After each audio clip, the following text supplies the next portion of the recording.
Hey y'all, my name is Wyatt. I started my career in workforce development with the state of Kentucky in 2010. That experience ignited a deep passion for manufacturing within me. I started this show hoping to raise more awareness around the bright outlook manufacturing careers have. Join me as I sit down with some of the manufacturing industry's most successful changemakers and learn how they're partnering people with technology. It's time to give people more meaningful work. This is Workforce 4.0. Hey y'all, welcome back to another episode of Workforce 4.0. So stoked to finally have the one and only Eddie Saunders on the show with us today. Eddie is a rock star, and if you've been living under a rock yourself, for those who may not know, Eddie is out there doing his own thing now with his company, Speak Friend, and it's been long overdue that he is on the show. But Eddie, I could go on forever. I'm going to let you jump in. How are you? It's good. I'm staying a busy boy, do a lot of things, like to diversify my excitement, if you will, but just trying to really squeeze life dry and turn over all those stones that some people live underneath. So I enjoy it. I'm having a good time. It's really cool to be able to just to talk with you today. And never late, we arrive precisely when we mean to. That's right. That's right. Yeah, I'm podcasting a lot today. I get to talking to Eddie. It's a problem. Scorpio thing. The Scorpio thing. Eddie and I like to have that running joke because we share a birthday. Also, for those listening, we rock. Obviously, we're just the best. Thank you. Glad they accept it. They've accepted it. I think we're well received amongst our peers, wouldn't you say? I'd like to say, I know potentially not everybody's cup of tea, but a lot of people don't even like tea in the first place, so I don't take it personally. That's right. That's right. We can be Kool-Aid, we can be anything. So I hear you. I hear you. Let's kick off the conversation formally. And I know that you just got back from IMTS, as did I. And I know you were so busy during the event. You missed karaoke. Yeah. Yes. Like, where's my heart? There we go. Yes, heart was broken. Karaoke is one of my favorite pastimes for sure. I've been in theater and in performance, and I feel like I was born on a stage. Since I was 3 years old, been doing things along with musicals and just general performance. I've done choir, and I've been a singer-songwriter as well, and I've played in a variety of different bands as well as church praise bands. And so music is a huge thing to me. And if I didn't have to be so demanded throughout every single day of the show, I 100% intended on going to the karaoke bar because that's something that I really do love, and a lot of opportunities that I get to sing, I really enjoy it.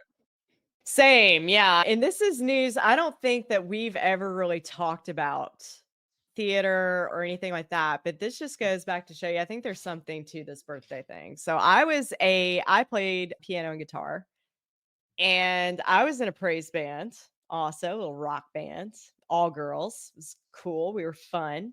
Yeah, and I also really enjoyed theater growing up and did a lot of community theater. And I gotta say, Andrew Lloyd Webber, where are you on him? Like Cats, Joseph and the Amazing Technicolor Dreamcoat, Evita, Phantom of the Opera.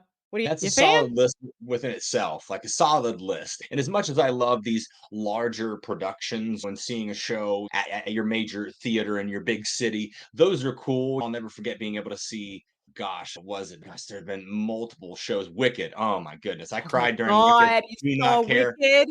Don't care who knows it. I cried during Wicked right before the intermission because that high note when it's just amazing. But back to your original point, what I love the most, aside from just big productions are great, you see the professionals, but I love regional and local and community theater because it's renditions and it's people who are just as passionate about it.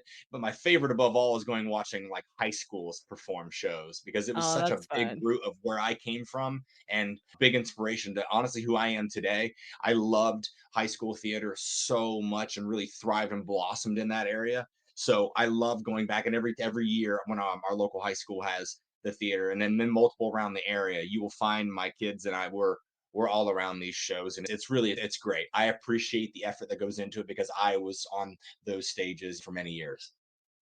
I love that. So yeah, sometimes you gotta support the kids and like they're the future, right? And the future workforce is something we talk so much about on this show. Awesome. I love that. So, if you had been in karaoke, what would you have sang? What would you have hit us with in all of your Eddie swagger?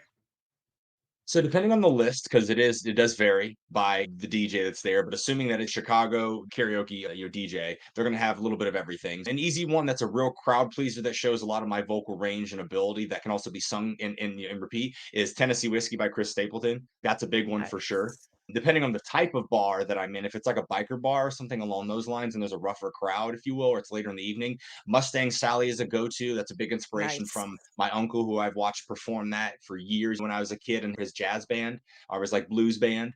So those are probably the top two that are most well known. I have delved into "Gonna Find Another You" by John Mayer. That's been a real big one that I've sang in addition. And I do have a little bit of a list, as you can see, depending Yeah. on situations and layers, who's Yeah. around, what time it Yeah. is.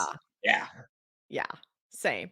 I ended up doing Truth Hurts. I wasn't like super into it. It took me a while to figure out what I wanted to even do. And I was like, I don't know. There was just something, I don't know. I was having a hard time like picking the perfect song. Mhm. And I really didn't. I could have done Alanis, which I do mostly in situations like that. It's like safe, but I just didn't feel like being safe that night, Eddie. I Sure, didn't feel like sure. doing it. I get it. Like a stand-up comedian who tries his jokes on some of these smaller stages, see what works, and then when you have an opportunity like a party amongst your peers and friends where you really got to show what you got to show, you can whip out all your big jokes and you're getting, yeah, that's it goes back to we've done this before, so I get it. You got to take some risks, and that seems like a really good stage to really try something different, try something new, and really show out. Yeah, it was a fun time. We missed you. Well, I'm glad So, the good time is had. Didn't question it whatsoever. You wish that could have, and maybe in hindsight could have, but I wanted to try to do the responsible thing, knowing what I had to do literally the next day. you were there, you were working hard the whole event through Trying. IMTS. You were recording and doing all kinds of stuff. You were everywhere. That's true. All over every single hall, every single day. Oh man, we don't ever really get to spend a whole lot of in-person time together, but I always enjoy the time that we do get to spend together when we're in person because I feel like and you were really a big supporter of me coming out of my own shell in the industry and the content that I make and all that stuff. And you have always embraced yourself. You are 100% authentic. What as Eddie Saunders today on this show is the same Eddie Saunders that you will see walking a trade show, that you will see out at the community theater. I promise you, it's never changing. And I love that you're so authentic. But what does that mean to you? As someone like when somebody's like, "Oh, you're so authentic." What do you think about that? And what is it? I think it comes down to just security in general. And people could one blame it for confidence, but what brings confidence and what is the breeding ground of that? And that is security and being very secure, like with yourself. And that doesn't happen overnight because we know ourselves, we know how we shine, but we also know where we fail. We know our snakes and we know the worst things about us and the skeletons in our closet. And so I remember during the retreat that we had gone to just with our little creator group, and one thing that I had put on the board is that if you're a good human, you cannot be an imposter, if you will, or you are not an imposter, I guess is what it was. And so people think being authentic is just being yourself, which is cool, but that comes from being confident because a lot of us in a lot of situations we don't, and I hate to say the word like safe place, if you will, but like we find ourselves where we do have to reserve because all these specific scenarios which we're socially engaging in aren't exactly the safest of places. So we feel we have to hide a little bit of who we are. And I do that to an extent, but I feel like there's two parts of being authentic, right? And one of that is being secure with yourself, but also being like situationally aware. Because some people, like, I hate how there's Mhm. a stigma. Yes, I'm just authentic. I'm just myself. When in all reality, you're just an a hole. It's like there are some people who use that. I'm just myself. I'm unapologetic me, and I'm like, yes, that's cool. But the thing is, though, that is almost to your detriment because yes, we want Yeah. everyone to be ourselves and to do this and that. But if you're not situationally aware and you're too much, and I'm not saying that it's essentially a bad thing, but as we both know as human beings, we can be authentically who we are, but we have to remember that in order for us to do that and to receive that energy in return, we have to interact with others. And if we're too much of who we are and it's not well received, I'm not saying we need to change for others, but situational and like emotional awareness is a big helper in building that security so that I know that I can be 100% myself. But in certain situations, I just need to gauge that out because it's not everybody's cup of tea. Yeah, absolutely. Yeah. So I would agree with you. In real life, like I think probably around more other people, I'm more reserved, I'm more chill, I'm more laid back. In real life, I'm type A to the core. I'm anal retentive, I'm OCD, everything has a place, and I'm like hostile about it. And I don't care because everything gets done that has to get done, right? And running a business and doing the things that have to get done in running a household and managing Phoenix and all the things. But I think that surprises people like through my life when they really get to know me and they're like, holy crap, you have no chill. I have no chill. I can't afford to have chill. Yeah.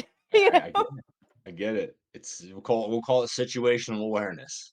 Yeah. So I try to like not oppress others in public with my no chill and Right. keep the vibe high and really feed on the energy of we're all a part of the same collective, right? And I'm grateful to be here and I appreciate the opportunity. And all these things that lead to a positive people interaction and experience. And like we say this a lot in interviews, be authentic, but know when to draw the line. You know what I mean?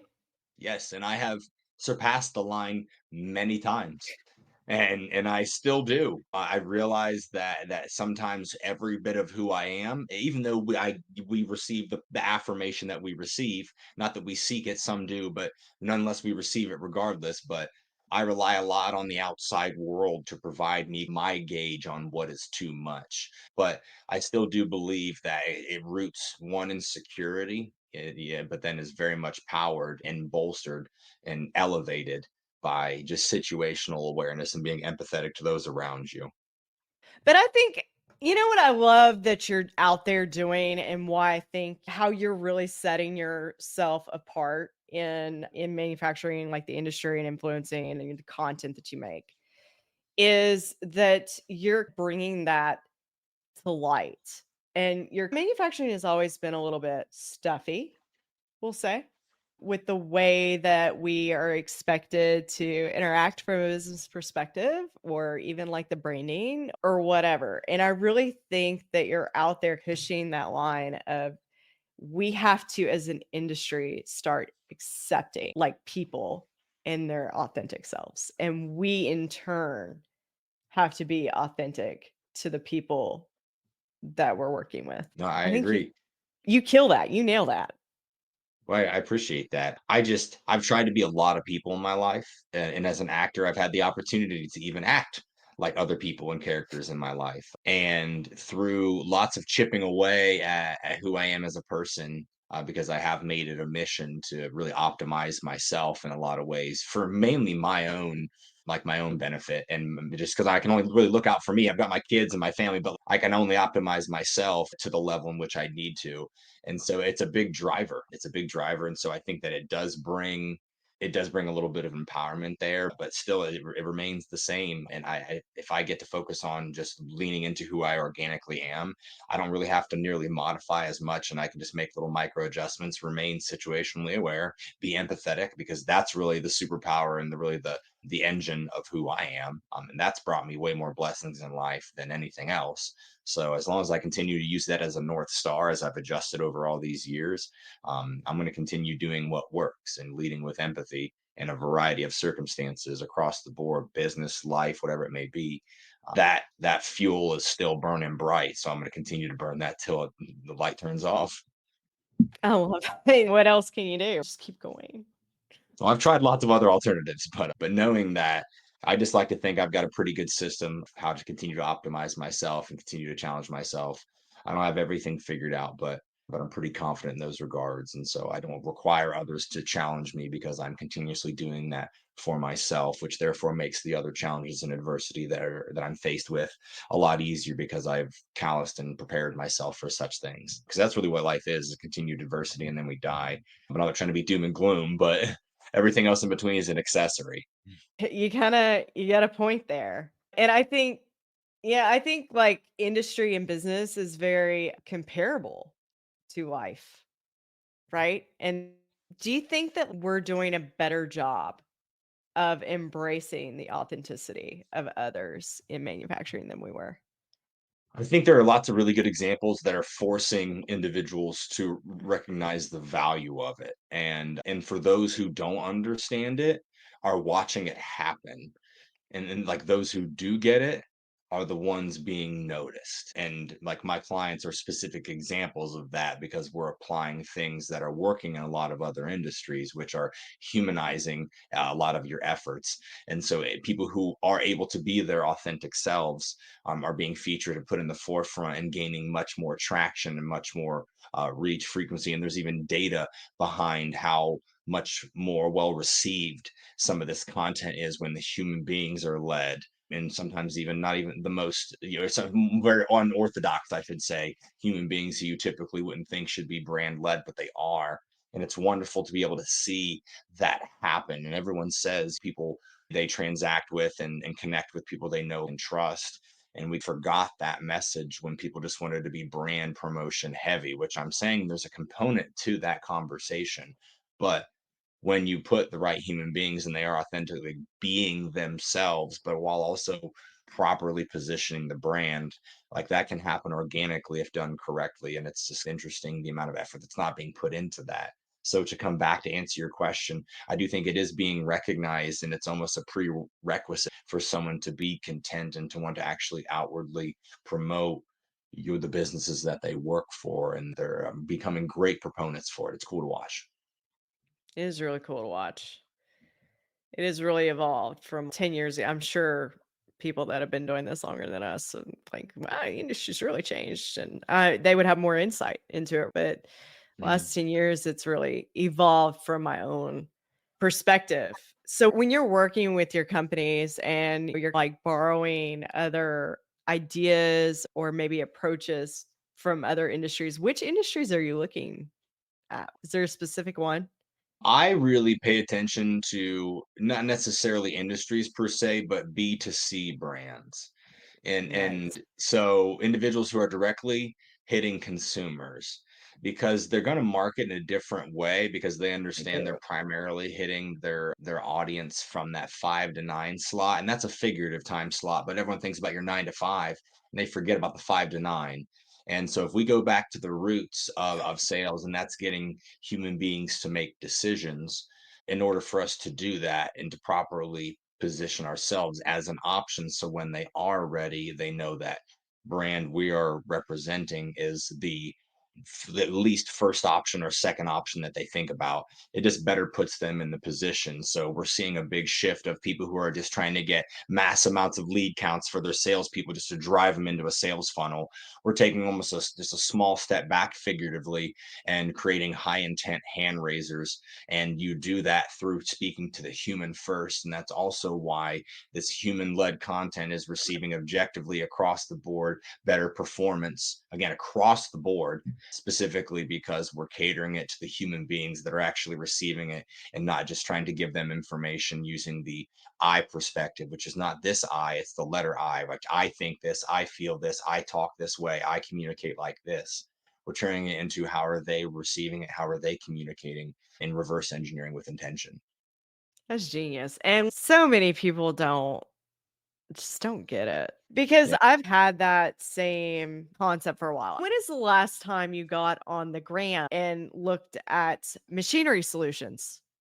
Yeah, I don't know what you do in your spare time, but I get on the gram to watch the people on the gram make the reels that are funny. Yeah. You Yeah. know? And it's I Insane. understand how there's not a lot of value tied to it, because if you look at even marketing just 10 years ago, I was emailing somebody this morning who told me they're focusing on an SEO agency to help their SEO game, and I'm like, I care about you, and I'm going to tell you right now that is a 10 years ago game. And I get it because it was such a hot buzzword, but with everything that's changed even in the last 3 years, it's evolved so much. But manufacturing, even as I've noticed in the last 6 plus years, is multiple years behind every other like industry when it comes to what they're able to put out there in their marketing purposes. The only other agent or industry I think that is behind is government. That's because they're not allowed to actively market as much. Yes. But I They digress. continue to be a thorn in my side. They will never listen. I'm not gonna lie. Things Right. move very slowly over Right. there. I get it. I get it. And but to that point, that just means that there's lots of opportunity. And I think that a lot of manufacturers are now getting hip to, wow, there's lots of data behind content, and we're not just posting things to post things, and you can actually use this as a strategy. The results that are being produced are there. I have so much data over the last year now over just like results that we've produced and actual traffic that we've been able to drive to sites, and how that translates to like bottom line impact of these businesses. So it's cool to be able to prove that, but it is still an uphill battle. It doesn't help that there's, a current election scenario year, and those are always wonky years, but there are still wise individuals who are still pressing while people are hitting the brakes. And it's those types of brands that when things do get rampant again, those brands win They'll because already be they ahead. never, That's awesome. You're yeah. like, you're on it. You're on it. That's interesting. Do you encourage them to find people to represent their brand in a way, like maybe internally, and like people that have that authenticity that aren't afraid to maybe be a part of the content? Is that We all something that you encourage? Yeah, but the thing is though, like not all subject matter experts are created equal. Some of them are great. They can tell you the information, and then you have to synthesize that, and then do you turn that into clips that you can have a more presentable person read. I've been a part of a company where we purposefully hid the CEO as much as possible. Not hid them, if you will, but we didn't put their content out nearly as much. They were a personable individual, but there was just some abrasive pieces of who they were and how they came across. And we realized that wasn't always the best received by people who are making very large purchasing decisions for this entity. And so that's why Right. we leaned into other individuals, including myself, to humanize it on a better level. And so, like, I do recommend if you have these subject matter experts or individuals who you can feature. It was funny because after I started really rocking it a couple years back, you started seeing much larger brands trying to find like their person. And it was great. It was super inspiring, and it was very timely. And I take no credit for anything because there's no proof in data other than just like A serendipity and timing, if coincidence? you will. But aside from that, but you saw it, and then people are still doing it. And so there's still that belief there. I still do believe in the industrial space. Like, depending on the type of product or service that you're promoting, it makes it difficult to tie into the influencer market. But I have had great success. And I would argue that aside from like Titans of CNC, there's been nobody in this industry that has done more extensive collaborations with influencers and B2B content creators than myself. And I say that boldly, but I also say that very accurately, with the exception of Titans of CNC, because I have facilitated collaborations with some of the largest brands in the entire industry and some of the largest creators in the industry, and had amazing results from it. That's awesome. Yeah, that's amazing. It's I think that you're on to something. I think that when you're using these social platforms, again, you're there for your own entertainment, and it's a very personal one-on-one experience. And if you can find somebody that's out there crushing it, that's like making content and that has their own personal brand, it's easier to captivate, essentially borrow their audience. Yeah. Yeah. Yeah. Not all collaborations are created equal, though. So I won't get into it because there really is a whole ideology, and there's a way to, again, reverse engineer it with intention. But there's viability in the manufacturing industry, and just not for everybody. And I will be perfectly okay admitting that it is not for every brand, but for the brands that can, it's great. It can produce some real good objective results for you. That's awesome. Yeah. I don't know. It'll be interesting to see how like also like the platforms, how they continue to develop over time, and like what like LinkedIn just changed their algorithm again recently. I'm sure, Always were you changing. aware? It's always changing. But they're picking up like more of the strategy that Instagram has had and TikTok has had. So it's showing you more of the content that they think that you want to see, which I don't know. I don't know about that. I have opinions about that because I'm like, I don't know that I want to see this, because a lot of the content that they show me is like not your content. It's like some recruiter or some like whatever life coach over here with 100,000 followers and really isn't like there. You know what I mean? And I'm like, I don't Yeah. really want to. Oh, watch this. But technology as it evolves constantly, it's constantly changing that landscape of marketing. Do you have any favorite tools for marketing automation or anything that you're like your go-tos? Yeah, I really like any platform that provides me data. I really do. So these built in, especially on these social platforms or just these ad platforms being like Google or various search engines, your LinkedIn or your Meta. I love that they have these baked in pieces of data and you can change what you want to see based off of what your true performance metrics are because not all campaigns are created equal either. And so what I'm tracking for this may be completely different as to what I'm tracking for this campaign based off of the intention. And so all of those built-in ad platforms are great because not only can you build all of your assets there and dump them in, you get to see data and then make data-driven decisions, which is really what I'm doing moving forward. We're not basing it off of feel goods or the way that we've always done it. Data is Right. seriously king in a lot of situations. And if we're using that to make better decisions, we can create more predictable outcomes and results, which is what marketing I think is. It's a great bolster to that. But any of those platforms that allow me to have data so that I know how to better spend assets, time, effort, resources, and all of that are great. And that in tandem with a couple of AI solutions are really cool. There are so many awesome tools out there, but what it's allowing us to do is to make content a lot faster, not 100% getting it there to the 1 yard line, but it's nice because those who are using it correctly and are using it as a tool, not a crutch. Interesting. I love that. That's really that's powerful advice. Like it's just data, right? There's no feelings. Just follow what it says, right? And we can do things we like and things maybe that have worked in the past. But when it comes down to brass tacks, if we're trying to make true impact and we're trying to make better decisions and better utilize our limited resources and create a return, we have to look at as much of the objective information as possible. So I like feel goods and I'm an emotional guy, just like a lot of other people. I'm a marketer and a musician for, for what it's worth. But that being said, in God we trust, everybody else brings data. I love that. That's epic. Thank you for that. I love that so much. So you've been in business for about a year and you're growing your own workforce. And I just wanted to touch on that because it's been so fun watching you grow and start out on your own. And now you've got like how many are you up to? Five? Got a bunch Yeah, of team of employees five, now. scrappy team of five, nice and lean. And it's great. Provides a lot of power and back end. Never thought it would be that way, specifically even within a year's time. But I'm just thankful and blessed because I have some really awesome people that I work with that I probably don't deserve because they're all just way smarter than me. But I'm so thankful. So as a business owner, what have you had any challenges with that? Have there been any like roadblocks when you've been adding to your workforce and growing your workforce?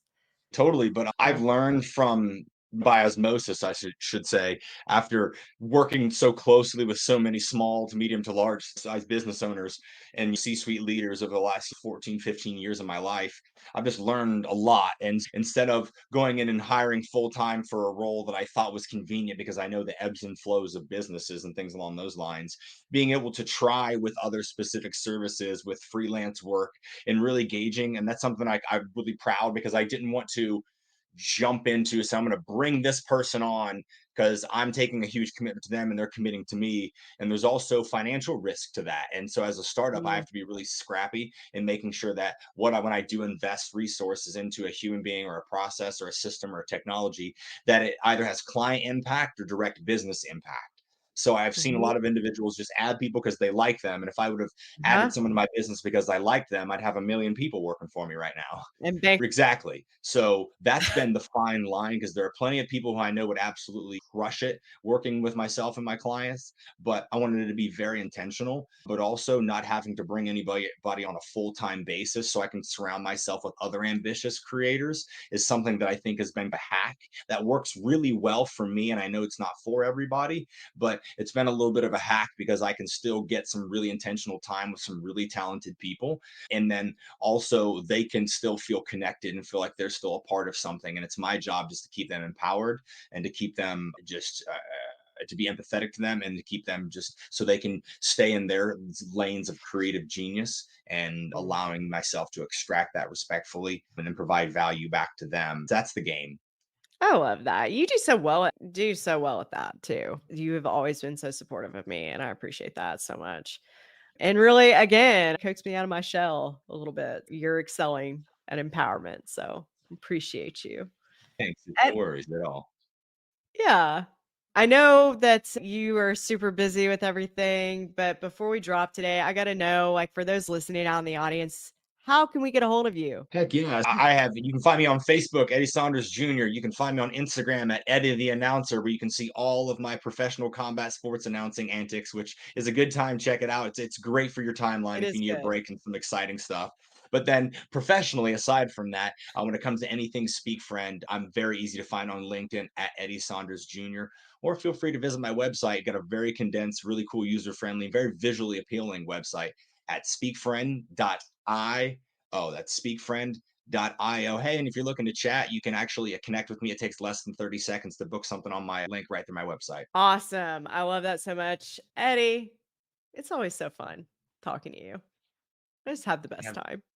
it's a true story. True, always a pleasure, never a chore. Perfect. I appreciate you coming on the show today and just hanging out with me and sharing your wisdom with all those listening. And for those listening today, I really appreciate your time as well. Make sure you connect with Eddie. All of his information will be in the show notes too. Until next time, we will see you later on Workforce 4.0.